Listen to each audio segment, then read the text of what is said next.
We're going to get started.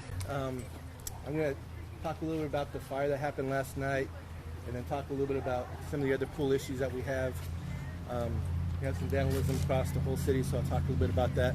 Councilmember Blueball's here. This is his district, and Councilmember Blueball wants to say a few words, so I'll pass it on to him, and then we'll answer any questions that you guys might have. Okay? All right.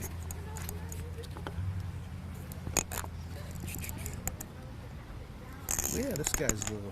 There we go. All right. Well, good morning. My name is Troy Houtman. I'm the Director of Parks and Recreation for the City of Wichita. And we're here at Aley Park on a very unfortunate situation. Last night, about 12:45, we had a fire. It was definitely caused on purpose, and the fire was actually put out by about 1:30. We had some quick response from the fire department. However, there was some serious damage, and we're lucky that nothing happened to the building. But we do have some, it was intentionally set underneath these sunshades, and we had some sunshades, 6 of them that were taken out, that were burned out, as well as about 30 chairs that were burned. So obviously they used some kind of accelerant to start the fire, and that fire burned the chairs, and then the flames from the chairs burned the sunshades, which caused a really large flame up in the sky. I actually have some pictures of that happened last night. Unfortunately, the fire department was here on the scene. They came out, put the fire out rather quickly. By 1:30, it was all extinguished. This morning we came in to assess the damage, and fortunately, like I mentioned, nothing happened to the building, but probably an estimated amount is about $40,000 to $45,000 worth of damage to replace the items that were lost. So we are extremely frustrated about the continued vandalism that's happening, not just at this location, but at all the park locations. We've been getting a lot of tagging, a lot of graffiti.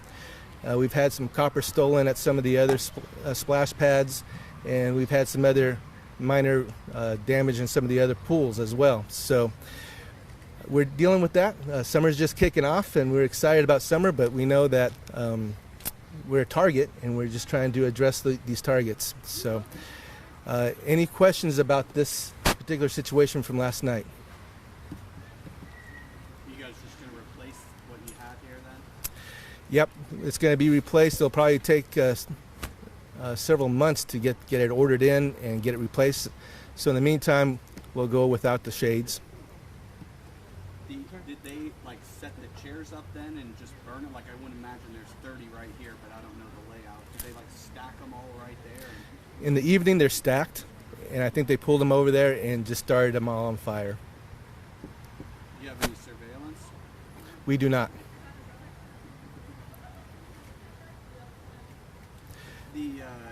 Like any changes you plan to make then? I mean, this keeps being a thing. What do you do any differently? Well, we're asking the police for further surveillance from them, and we're going to be adding a security camera at this location.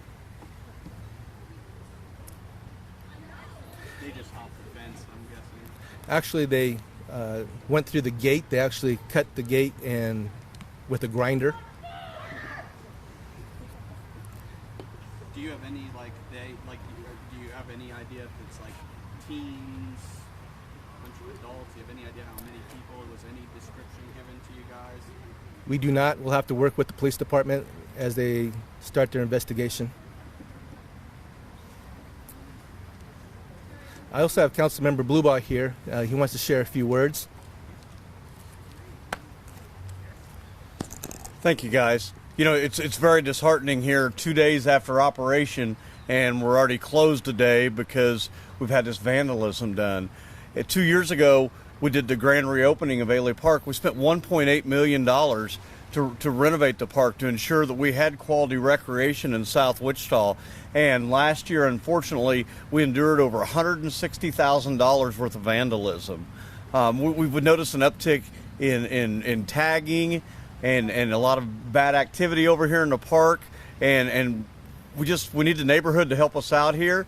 If you see something, say something, call 911, call Crime Stoppers. These folks aren't just hopping the fence. They're using portable grinders. They're grinding through the gates. They're grinding through the padlocks. They're coming in here, burning patio chairs. I'm sure there was some kind of accelerant used. You can't just light a patio chair on fire, and it's nothing more than just pure destruction to our neighborhoods and our quality of life. And we need to ensure that we work together as friends and neighbors and call 911, call Crime Stoppers, and make sure that we're addressing this issue. We just can't continue this on and on. We have such a limited time for this pool to be open during the summer, and now here on day 3, we're already closed for a day or two to be able to get it back up and running again. So please help work together with us and ensure we can stop this foolish vandalism. There's no sense in it.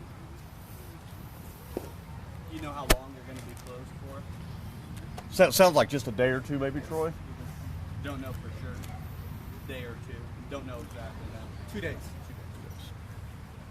You said you did $1.8 million in the whole park? Or? Just in this park. We did $20 million total with all of our parks and with all of our pools, and we're starting to see this in other locations as well. That was 2 years ago? 2 years ago, whenever we initially started, this was just for the phase 1 was $1.8 million here. Was this a uniquely bad incident, or is a lot of the vandalism sort of? I mean, we've had some pretty rough things at other pools as well. Go ahead, Troy. Yeah. So we've had vandalism at all the pools, but this particular pool received a lot of vandalism last year. They kept breaking into the pool house last year, and that's why we got all these new gates gated across the windows. It just seems like every time we try to fix it, they find another way to add more vandalism, more destruction, and just causes us to have more repairs. As Councilmember Bluebaugh mentioned, it's really disheartening for the staff as well. We put a lot of work on trying to have great things for the city, great amenities, have some opportunities to have fun all summer long and throughout the whole year. And it really gets frustrating when it gets ruined by just a few folks that come out and cause this type of damage. So, and just to reiterate, Councilmember Bluebaugh, if anybody out there knows anything about the situation, please call Crime Stoppers. We definitely want to catch some of these kids or adults, whoever they might be. We definitely want to stop this from happening again. What was the $160,000 vandalism you saying to all the pools, or what? So, Just this one. yeah, so last year, as I mentioned, we had a lot of vandalism at this location. They continually kept breaking into the building. And you had earlier asked, what are we doing differently? Well, we keep hardening the building more and more and more. And they keep finding ways to get into the building, or now getting into the pool area and just causing damage for no particular reason whatsoever. So last year they had $160,000 damage. And Yes. Now you have 40, 45. That's correct. What were they doing last year?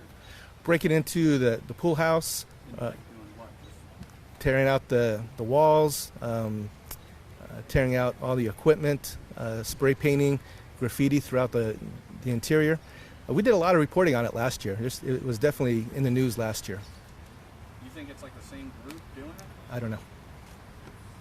And what did you say you added then? The fences? Is that, or what was it that was added? No, the fences have been here. What was added to, like you said? Take We put grates over all the windows. We put on extra locks on all the doors.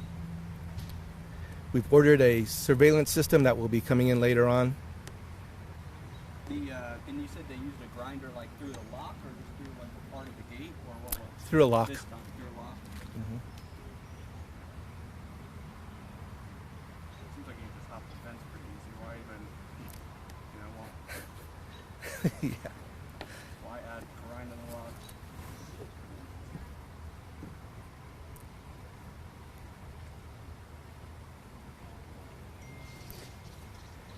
So we also had some issues with some of the other pools, mechanical-wise as well. Yesterday we had several of the splash pads that were closed. We were able to get them back up. There were some mechanical issues that we were dealing with, and so we've addressed those. We also have another pool that had, another splash pad over at Riverside, where the tiles on the floor were pulled up. And obviously we want to make sure that we have a safe facility. So we always are double checking and triple checking everything, making sure that the facilities are safe.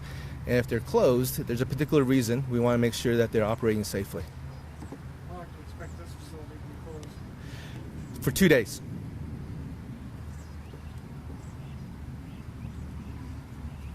Have you had any other vandalism this year? I forgot you said that at the pool. Yes, we've had several. What are the other ones that have? So over at Riverside, as I mentioned, they've been dismantling the stones that are around the splash pad where the kids actually walk. And so the kids been, or somebody's been pulling those stones right out. Over at Linwood, we had copper that was stolen. So that's something that we need to go back and have replaced. So these are all things that eat into our budget. These are dollars that could be spent somewhere else doing something else better, other than having to replace things.